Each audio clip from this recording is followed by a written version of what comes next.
robust tutorials.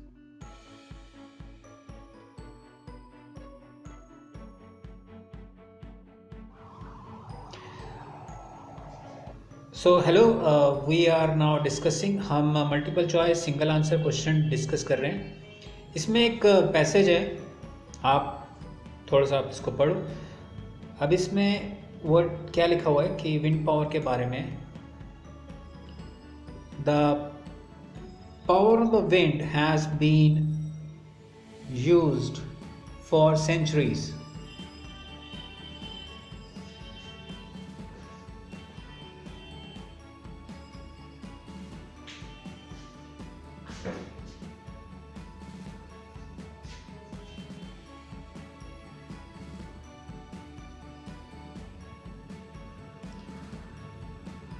To directly drive various machines to perform such tasks as grinding wheat or pumping water. Recently, however, the wind has joined other natural forces such as water and steam as a viable method of generating electricity. Traditional means of electricity generation using coal or oil fueled plants have two major drawbacks. They pollute the environment, and fuels their use are inefficient and non-renewable. In response to growing environmental awareness, there have been calls for a greener alternative. Nuclear power, which, while more efficient and less polluting, is seen by many people as unacceptable because of the danger of accidents such as those that happened at Chernobyl or 3 Mile Island. Wind power, however, is clean, renewable, and with modern advances surprisingly efficient. अब अगर इसके base पे question है multiple choice single answer question, which is this one here. What is the question? Question क्या है कि choose the best answer to the questions below. In questions का आपको बेस्ट आंसर फाइंड आउट करना है, मतलब चार में से जो सबसे सही आंसर है वो आपको फाइंड आउट करना है।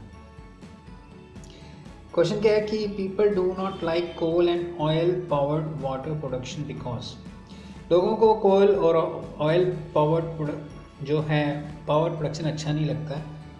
क्यों नहीं लगता है? इट डैमेजेस इन्वायरमेंट को डैमेज करता है, या इट इज़ वेस्टफुल है, या फिर eventually it will run out, मतलब ख़त्म हो जाएगा ये, या फिर ऑल ऑफ द अबव। अब अगर पैसेज में इसका आंसर ढूंढना है तो पहले तो हमें की वर्ड्स को ढूंढना पड़ेगा कि कहाँ पे लिखा है उसके बारे में। अब coal and oil powered water power production, तो ये आपका कीवर्ड है, coal and oil power production. Passage में अगर आप देखोगे तो ये यहाँ लिखा हुआ है कोल और water fuelled plants have two major drawbacks. दो ड्रॉबैक्स हैं, एक तो पोल्यूट द एनवायरनमेंट को पोल्यूट करते हैं, और फ्यूल्स जो वो यूज़ करते हैं वो इनएफिशिएंट होते हैं और नॉन रिन्यूएबल होते हैं। तो अगर आप ऑप्शंस में देखोगे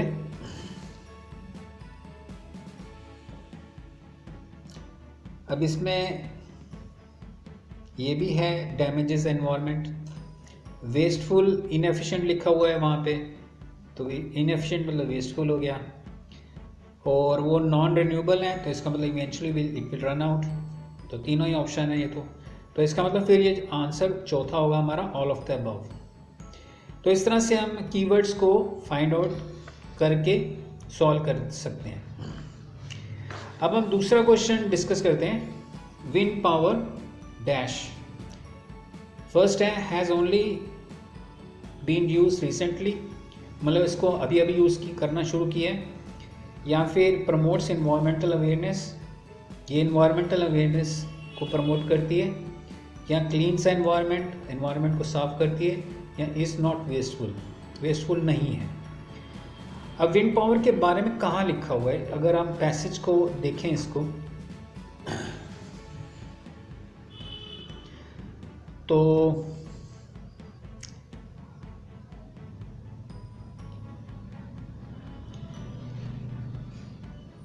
कहाँ लिखा हुआ है विंड पावर, ये रहा, ठीक है, ये है keyword wind power. However is clean, renewable and with modern advances surprisingly efficient. तो हमारे ऑप्शंस क्या क्या थे, हमारे ऑप्शंस थे हैज़ ओनली बीन यूज, ये तो है नहीं है, इसके बारे में तो कुछ बोला नहीं हुआ है। प्रमोट्स इन्वायरमेंटल अवेयरनेस, नहीं ऐसा कुछ लिखा नहीं हुआ कि अवेयरनेस को ये प्रमोट करती है। और हाउएवर इज क्लीन, साफ है, और ऑप्शन में लिखा हुआ है ऊपर क्लीन्स द एनवायरनमेंट, क्लीन तो नहीं करती है बट वो खुद साफ है, लेकिन साफ करती है या नहीं करती है ये नहीं बताया, लेकिन खुद साफ है। रिन्यूएबल है लेकिन इसमें ऑप्शंस में रिन्यूएबल में कहीं पे इसमें लिखा नहीं हुआ है। With modern advances surprisingly efficient, हाँ ये लिखा हुआ है इज़ एफिशिएंट है, एफिशिएंट मतलब जो वेस्टफुल नहीं होती है चीज़, तो इसका मतलब इसमें भी हमारा फोर्थ ऑप्शन ही आएगा, इज़ नॉट वेस्टफुल। तो अगेन हमारा दोनों क्वेश्चंस में फोर्थ ऑप्शन ही आंसर है। So bye for now, we will do more questions in the next session, and keep preparing and working hard for the exam.